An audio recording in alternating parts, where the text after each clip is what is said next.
Hello students, this is Professor S.B. Bendigeri, Department of Economics, taking online classes for PUC first year commerce students. In the last lecture, we have discussed about the important areas of liberalization and what was the role of liberalization during 1991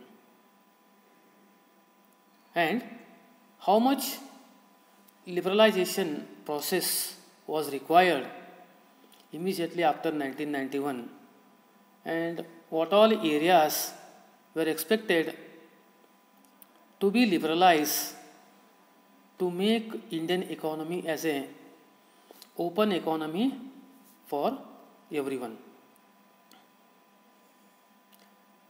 In today's lecture, let us have a discussion on the privatization. Do you know what is the meaning of privatization, my dear students? Have you heard this word? Look at that. Privatization is nothing but it is the process of shedding the load of public sector units or government. Shedding the load means minimizing the role of public sector or else government. The public sector is nothing but it is government. Whatever activities are running under government head, those activities can be minimized and the responsibility of those activities given to the private entrepreneurs. You know why? In pre-1991, public sectors were dominant in India and there was no expected growth in the public sector units. So because of that, in 1991, new economic policy, through economic reforms, Government of India has thought that to minimize the load of public sector units and giving the responsibility in the hands of private entrepreneurs. It is also defined as selling of part of the government-owned equity shares to the private entrepreneurs. If suppose government is owning 100% of shares, out of that 50% of shares to be shared to the private entrepreneurs.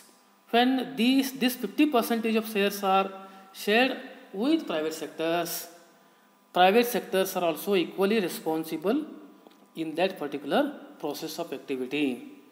So here when these shares are shared with private entrepreneurs, both public and private entrepreneurs are equally responsible the profit and losses of that particular units. Okay, and the reason behind the sharing of these equity shares is to provide platform to the private investors or else foreign direct investors. Okay, what is the reason behind sharing of these equity shares with private entrepreneurs? Providing the platform to encourage the private investors and foreign direct investors. Basically, India is a labor-oriented country. It is not a capital-rich country. To make the patchwork of that scarcity of capital for Indian industries, Government of India has thought that introducing privatization in the economy. Through privatization, Government of India has given greater importance to the private entrepreneurs to come forward and invest their own capital in the Indian industries. That is the purpose behind introduction of privatization during 1991. I hope you understood. And it is also known as disinvestment. Disinvestment means what I said in the beginning. We have to take back the investment on those industries which are running under losses. And for example, giving those industries in the hands of private entrepreneurs. You know why? Private entrepreneurs are always profit motivators. They know how to get best out of waste. So because of that, Government of India has thought that implementation or else introduction of privatization in the economy. In recent years, most of the countries of the world are adopting this policy of privatization to bring, for example, sustainability in the process of economic development and encouraging private entrepreneurs to invest their capital and inviting and providing platform to the foreign direct investors to invest their capital in domestic industries. So this is the purpose behind introduction of privatization. Okay. Now coming to the next and last feature of that new economic policy, that is globalization. Globalization is also a very much important topic to understand. It is the process of integration of domestic economy with world economy. Try to understand. Integration of domestic economy with world economy in the sense we have to identify ourselves in the world market. As students, you people are identifying yourself by wearing ID cards in the neck to showcase as the students of Gokte College of Commerce and Science. Likewise, government is also trying to identify itself in the world market. That is called as globalization. Okay. It is also known as identification of domestic economy with world economy. When we are identifying in the world economy, each country of the world is trying to, for example, think on our own country, trying to study on our own nation, for example.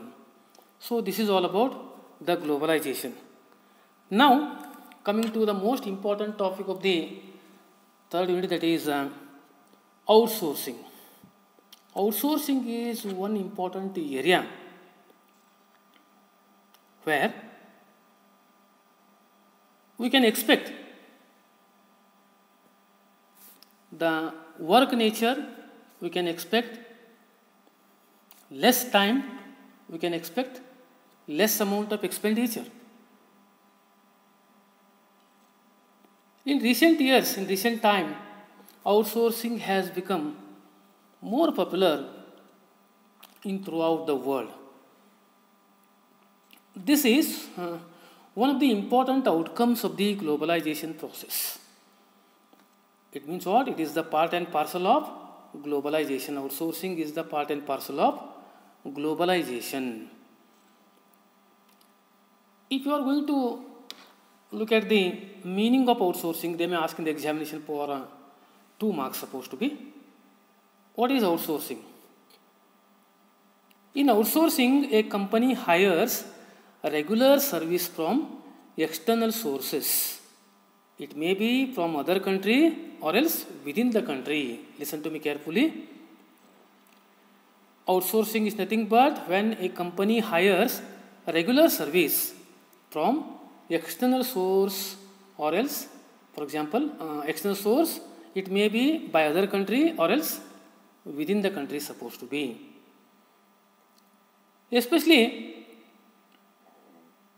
to make the process easy and to minimize the risk and uncertainty in that particular activity, and to expect higher growth in the process of activity, to minimize the cost and time, for example, every country expecting outsourcing at present in the world, for example. Okay. Here, the fixation of, for example, price or less rent, for example, depends on the nature of work. In case of outsourcing, when we are expecting outsource a particular activity to others, the rate of that, the price of that outsourcing will be depends on the basis of nature of work. Suppose, for example, take the example of a simple example, marriage ceremony. In the marriage ceremony, suppose if we are outsourcing the lunch items and pandal items, for example, and electricity.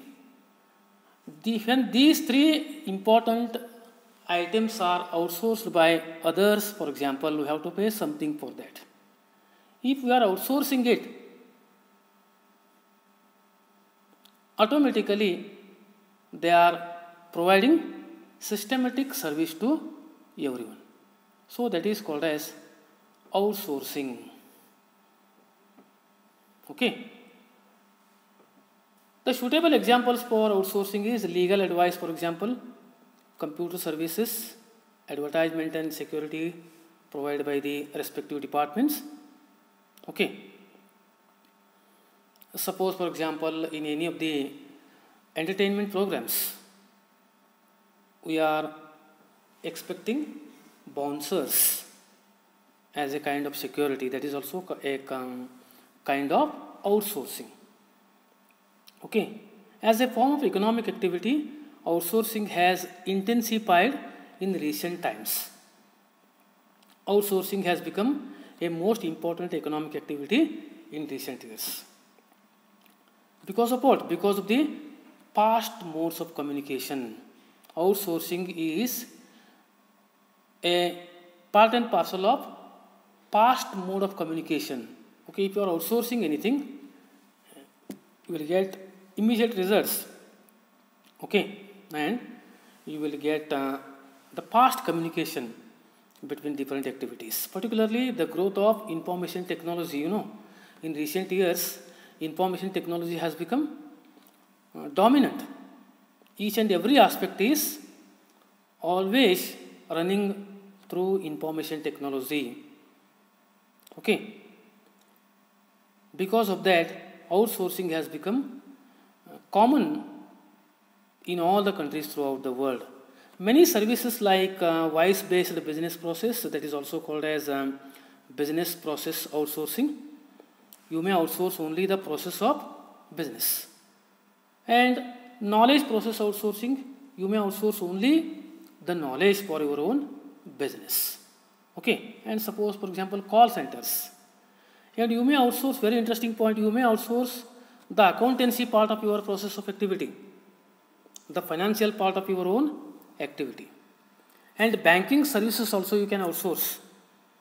Music recording, see, music recording and film editing is also an example of outsourcing. Clinical advice.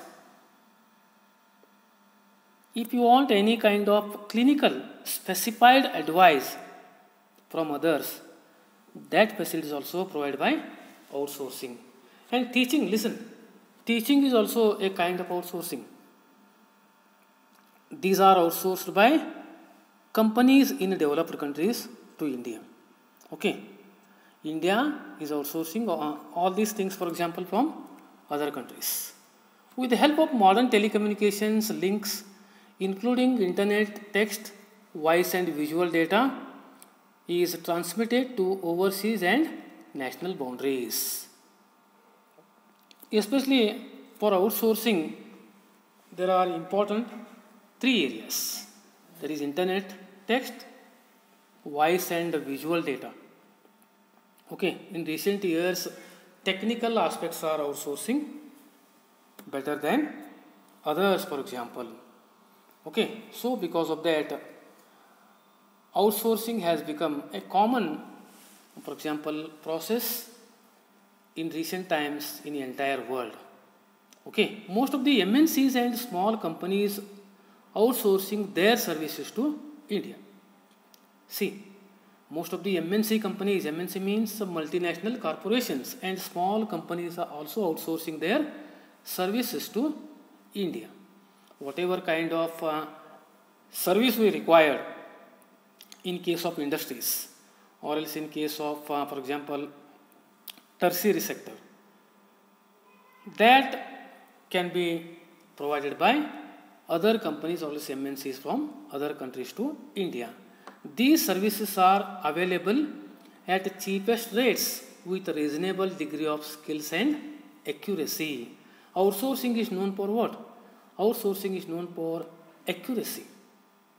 Okay, and it will be available at reasonable rates, cheapest rates, and reasonable degree of skill is there. Okay, so India has become the destination for global outsourcing in the post reforms period. It means what? At present, India is expecting maximum amount of outsourcing from other countries after, for example, a reforms period. Okay, I hope you understood. After 1991, India has become the destination point to expect more amount of outsourcing from other countries. I hope all of you understood. This is all about meaning of privatization, globalization, and outsourcing. Okay. With this, let us stop for today's discussion. Remaining part we shall discuss in the next class.